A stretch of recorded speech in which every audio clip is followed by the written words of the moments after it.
नमस्कार दोस्तों, हिंदू शास्त्रों के अनुसार अब तक 3 युग सतयुग, त्रेतायुग और द्वापर युग बीत चुके हैं और जो चल रहा है वह कलयुग है। पुराणों के अनुसार कलयुग के साथ ही दुनिया समाप्त हो जाएगी। कलयुग में धरती पर अन्य युगों से ज्यादा अधर्म और पाप बढ़ता जाएगा। शास्त्रों में बताया गया है कि भविष्य में धरती पर कलयुग इससे भी ज्यादा भयंकर होगा। कलयुग में ही मनुष्य अपने कर्मों का फल भुगतेंगे और बेमौसम बारिश, आंधी तूफान, जल संकट का सामना करेंगे। आइए जानते हैं पुराणों में कलयुग को लेकर क्या भविष्यवाणी की गई है। कई हजार वर्ष पूर्व भागवत में शुकदेव जी ने विस्तार के साथ कलयुग का वर्णन किया है, वह हमारी आंखें खोलने के लिए काफी है। आज उसी वर्णन अनुसार ही घटनाएं घट रही है और आगे भी जो लिखा है वैसा ही घटेगा। कलयुग यानी कलह क्लेश का युग, जिस युग में सभी के मन असंतोष होगा, सभी मानसिक रूप से दुखी होगा, वह युग ही कलयुग है।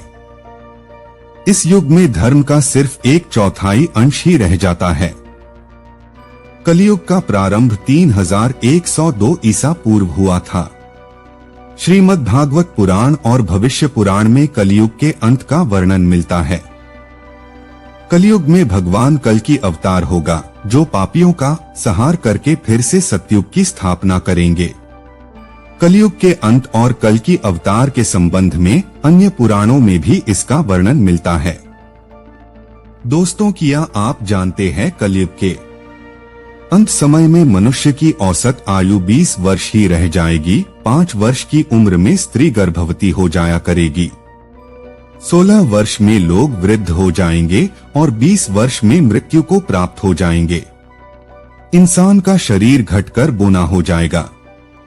ब्रह्मवैवर्त पुराण में बताया गया है कि कलयुग में ऐसा समय भी आएगा जब इंसान की उम्र बहुत कम रह जाएगी, युवावस्था समाप्त हो जाएगी। कली के प्रभाव से प्राणियों के शरीर छोटे छोटे, क्षीण और रोगग्रस्त होने लगेंगे, अर्थात लोगों की आयु भी कम होती जाएगी जब कलिकाल बढ़ता चला जाएगा। कलयुग के अंत में जिस समय कल की अवतार अवतरित होंगे, उस समय मनुष्य की परम आयु केवल 20 या 30 वर्ष होगी। जिस समय कल की अवतार आएंगे, चारों वर्णों के लोग बोने के समान हो जाएंगे। गाय भी बकरियों की तरह छोटी छोटी और कम दूध देने वाली हो जाएगी। कलयुग के अंत में होगी प्रलय। श्रीमद् भागवत के 12 स्कंध में कलयुग के धर्म के अंतर्गत श्री शुकदेव जी परीक्षित जी से कहते हैं, ज्यों-ज्यों घोर कलयुग आता जाएगा, त्यों-त्यों उत्तरोत्तर धर्म, सत्य, पवित्रता, क्षमा, दया, उम्र, बल और स्मरण शक्ति का लोप होता जाएगा। अर्थात लोगों की आयु भी कम होती जाएगी जब कलिकाल बढ़ता चला जाएगा। बहुत काल तक सूखा रहने के बाद कलयुग में अंतिम समय में बहुत मोटी धारा से लगातार वर्षा होगी, जिससे चारों ओर पानी ही पानी हो जाएगा। समस्त पृथ्वी पर जल हो जाएगा और प्राणियों का अंत हो जाएगा। इसके बाद एक साथ 12 सूर्य उदय होंगे और उनके तेज से पृथ्वी सूख जाएगी। कलयुग के अंत में भयंकर तूफान और भूकंप ही चला करेंगे। लोग मकानों में नहीं रहेंगे, लोग गड्ढे खोदकर रहेंगे। धरती का 3 हाथ अंश अर्थात लगभग 4.5 फुट नीचे तक धरती का उपजाऊ अंश नष्ट हो जाएगा। भूकंप आया करेंगे। महाभारत में भी कलयुग के अंत में प्रलय होने का जिक्र मिलता है। धरती पर लगातार बढ़ रही गर्मी से होगा विनाश। महाभारत के वन पर्व में उल्लेख मिलता है कि कलयुग के अंत में सूर्य का तेज इतना बढ़ जाएगा कि 7 समुद्र और नदियां सूख जाएंगी। संवर्तक नाम की अग्नि धरती को पाताल तक भस्म कर देगी। वर्षा पूरी तरह बंद हो जाएगा और सब कुछ जलने लगेगा। इसके बाद फिर 12 वर्षों तक लगातार बारिश होगी, जिससे सारी धरती जलमग्न हो जाएगी। उसके बाद जल में फिर से जीव उत्पत्ति की शुरुआत होगी। कलयुग की प्रजा बाढ़ और सूखे के भय से व्याकुल रहेगी। सबके नेत्र आकाश की ओर लगे रहेंगे।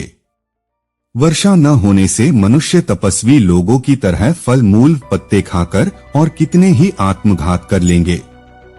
कलयुग में सदा अकाल ही पड़ता रहेगा। सब लोग हमेशा किसी न किसी कलेशों से घिरे रहेंगे। सब लोग बिना स्नान करे ही भोजन करेंगे। देव पूजा, अतिथि सत्कार, श्राद्ध और तर्पण की क्रिया कोई नहीं करेगा। कलयुग की स्त्रियां लोभी, नाटी, अधिक खाने वाली और मंदभाग्य वाली होंगी। गुरुजनों और पति की आज्ञा का पालन नहीं करेंगी तथा पर्दे के भीतर भी नहीं रहेंगी। अपना ही पेट पालेंगी, क्रोध में भरी रहेंगी। देह शुद्धि की ओर ध्यान नहीं देंगी तथा असत्य और कटु वचन बोलेंगी। इतना ही नहीं, वे दुराचारी पुरुषों से मिलने की अभिलाषा करेंगी। वनों में रहने वाले वन के कंदमूल आदि से निर्वाह न करके ग्रामीण आहार का संग्रह करेंगे और सन्यासी भी मित्र आदि के स्नेह बंधन में बंधे रहेंगे। कलयुग आने पर राजा प्रजा की रक्षा न करके बल्कि प्रजा के ही धन का अपहरण करेंगे। अधम मनुष्य संस्कारहीन होते हुए भी पाखंड का सहारा लेकर लोगों को ठगने का काम करेंगे। उस समय पाखंड की अधिकता और अधर्म की वृद्धि होने से लोगों की आयु कम होती चली जाएगी। उस समय 5, 6 अथवा 7 वर्ष की स्त्री और 8, 9 या 10 वर्ष के पुरुषों से ही संतान होने लगेंगी। घोर कलयुग आने पर मनुष्य 20 वर्ष तक भी जीवित नहीं रहेंगे।